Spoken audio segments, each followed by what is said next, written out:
9 मई 1540 और 1582 ये दो तारीखें आप याद कीजिए, क्योंकि आने वाले 8 मिनट के इस छोटे से वीडियो में एक ऐसी तारीख आपके सामने मैं बताने जा रहा हूँ जो आपके रोंगटे खड़ा कर देगी।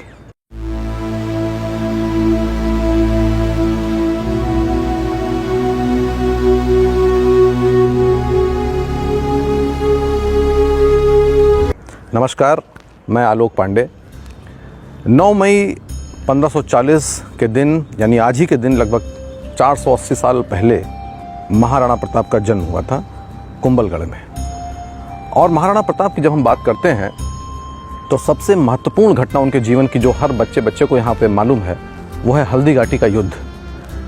हल्दी घाटी का युद्ध हुआ ही ऐसा था कि वो अपने इतिहास की पुस्तकों से कहीं जा नहीं सकता, भारतीयों की मानसिक प्रेरणा से कहीं जा नहीं सकता।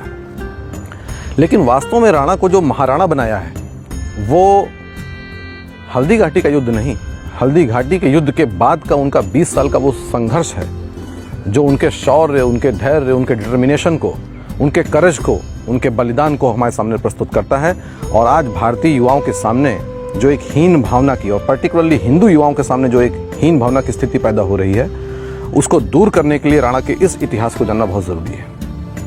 मित्रों, हम जानते हैं कि जब अकबर गद्दी पर बैठा तो उसके पश्चात उसने लगभग उत्तर भारत के पूरे क्षेत्र को अपने अधिकार में ले लिया था।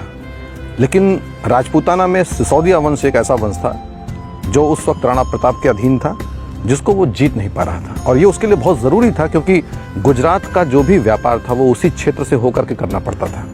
और एक दूसरा यानी स्ट्रेटेजिक पॉइंट ऑफ व्यू से भी ये इसलिए महत्वपूर्ण था क्योंकि सारी राजपूत सेना उसके सामने घुटने टेक चुकी थी सिवाय सिसोदिया वंश के। और जब तक वो उनके अधीन नहीं आता था तब तक पूरे राजपूताना की, पूरे हिंद की जो एक सॉवरेनिटी है वो उसके पास नहीं आ सकती थी। इसके लिए 1576 में हल्दी घाटी का बहुत ही प्रसिद्ध युद्ध हुआ जिसमें महाराणा प्रताप के पास मात्र 5000 की फोर्सेस और सामने जो मुगल फोर्सेस थी वो लगभग 30,000 की थी। लेकिन उसके पश्चात भी ये युद्ध इतना भयानक हुआ था कि 5 से 6 घंटे चलने वाले इस युद्ध में कई मुगल सैनिक मारे गए। राणा प्रताप को पीछे हटना पड़ा। चेतक का शौर्य हम इसमें देखते हैं जिसमें वो उनको सुरक्षित स्थान पर लेके जाता है, अपने प्राणों की आहुति दे देता है। लेकिन इसके पश्चात भी मुगल फोर्सेस को डिसीजिव विक्ट्री जो कहलाती है वो नहीं मिल पाई थी। महाराणा प्रताप कुंभलगढ़ और उदयपुर के क्षेत्र में चले गए थे और ये इतनी भयानक लड़ाई थी कि मान सिंह और बाकी मुगल फोर्सेस राणा प्रताप के पीछे उनको पकड़ने के लिए जा भी नहीं सकी, क्योंकि उनको मालूम था कि ये कहीं छुपे होंगे और फिर से अटैक करेंगे, हम बुरी तरीके से हमको हर्ट होगा। इसलिए मान सिंह वापस चले जाते हैं। जब वापस जाते हैं तो अकबर इतना नाराज होता है कि वो उनको अपने राज दरबार में घुसने नहीं देता है। जो बाकी मुगल सूबेदार और सेनापति गए थे उन सभी को डिमोट करता है, यानी उनका जो एक मनसब का सिस्टम था उस मनसब में सभी को डिमोट किया जाता है, सभी के स्टेटस को नीचे कर दिया जाता है। आप समझ सकते हैं कि अकबर को कितनी तकलीफ हुई होगी। इसके पश्चात असली संघर्ष और असली युद्ध इसके बाद शुरू होता है। महाराणा प्रताप जंगलों में और कुंभलगढ़ के आसपास के एरिया में रहते हैं। अकबर यहीं पर चुप नहीं होता है। 1576 की इस घटना के बाद 1577 में एक फिर से फोर्स भेजी जाती है। ये फोर्स शाहबाज हुसैन, सैयद कासिम, सैयद हाशिम और मान सिंह तो थे ही, लगभग 30,000 की फोर्स फिर से राणा प्रताप के लिए जाती है। ये फोर्स भी हारती है और डिसीजिव विक्ट्री किसी को नहीं मिलती है। अकबर वापस बहुत नाराज होता है। 1578 में अगेन द फोर्स और रीइंफोर्समेंट वाज गिवन। कितना महत्वपूर्ण था सिसोदियाओं को हराना अकबर के लिए, आप इसे समझ सकते हैं। ये फोर्स भी शहबाज खान के अधीन जाती है और इसमें एक बहलोल खान का भी एक नाम आता है सेनापति का, जो बहुत लंबी हाइट का और बहुत ही क्रूर व्यक्ति था। ये भी वहाँ जाता है। राणा प्रताप इसमें भी नहीं हारते हैं और दोनों में से किसी को भी निर्णायक विजय प्राप्त नहीं होती है। इसके बाद 1579 में फिर से ये सेनाएं जाती हैं शहबाज खान, बहलोल खान और मान सिंह के नेतृत्व में। लेकिन ये फोर्सेस भी राणा प्रताप को हरा नहीं पाती हैं। राणा प्रताप गुरिल्ला पद्धति से लड़ाई करते हैं और अंधतोगत्वा मुगल सेना पीछे हटती है। 1580 में फिर से अटैक होता है। यानी देखिए अकबर के लिए कितना महत्वपूर्ण था। हर साल एक नई फोर्स के साथ वो राणा प्रताप को अधीन करने के लिए फोर्स भेज रहा था। 1580 में जो फोर्स जाती है उस फोर्स का जो नेतृत्व कर रहे थे वो मशहूर उर्दू सेनापति और उर्दू कवि अब्दुल रहीम खान खाना जी थे। इस फोर्स को भी कोई भी किसी भी तरीके की सफलता नहीं मिलती है। ये फोर्स भी वापस जाती है। लेकिन इन लोगों ने इस पूरे प्रकरण में ये काम किया कि 36 डिफरेंट लोकेशन पर मुगल चेकपोस्ट बनाई और सब जगह लगभग 1000, 2,000 की फोर्सेस रखी। यकीन मानिए कि जो राणा प्रताप को हराने के लिए फोर्सेस भेजी जाती थी, वो फोर्सेस 2, 5, 10 हज़ार की नहीं, 30, 40 हज़ार की मुगल माइटी फोर्सेस होती थी। आप कल्पना कर सकते हैं कि complete Mughal forces, Mughal army का लगभग 40 to 50% महाराणा प्रताप को हराने के लिए लगा था और लगातार लगा था।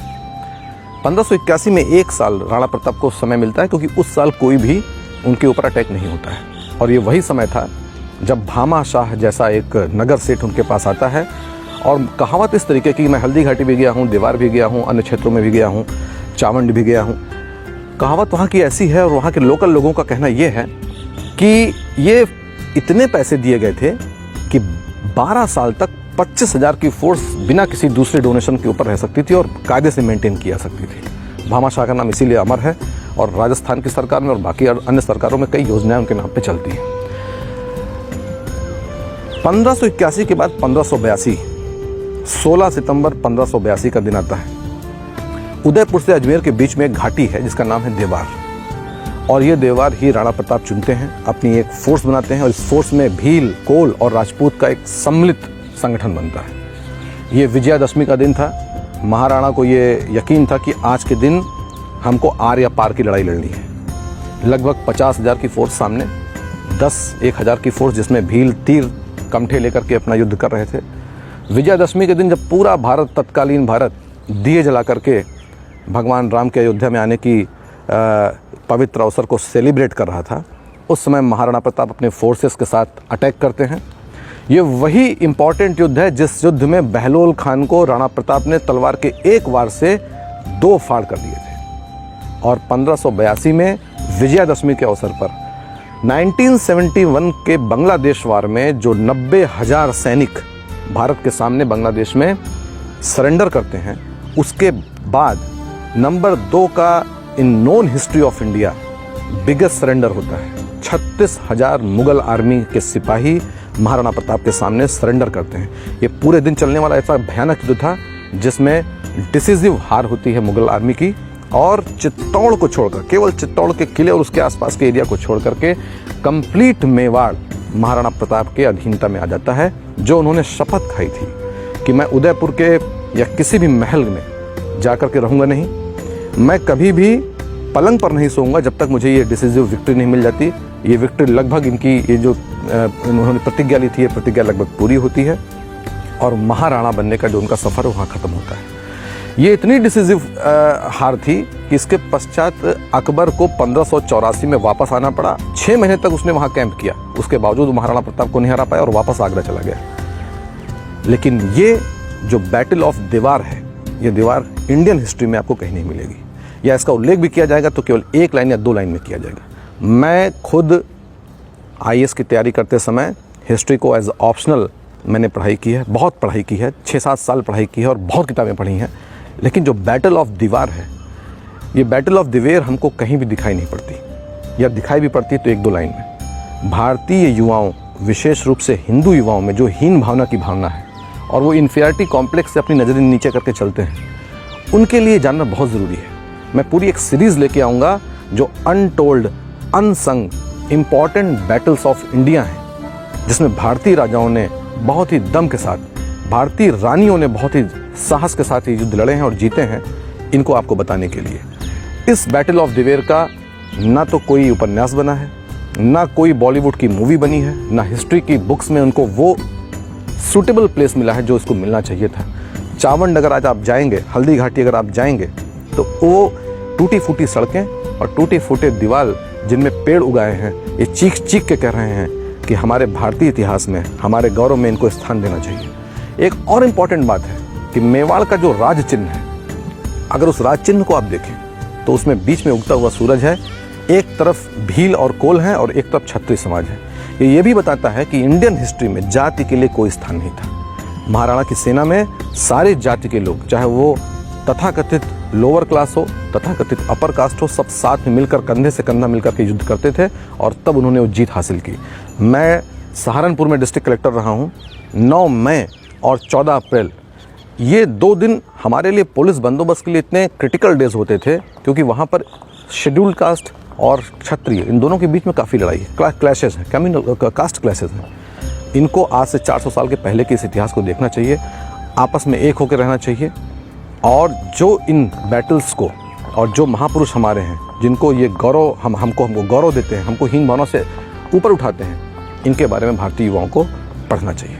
बहुत बहुत धन्यवाद।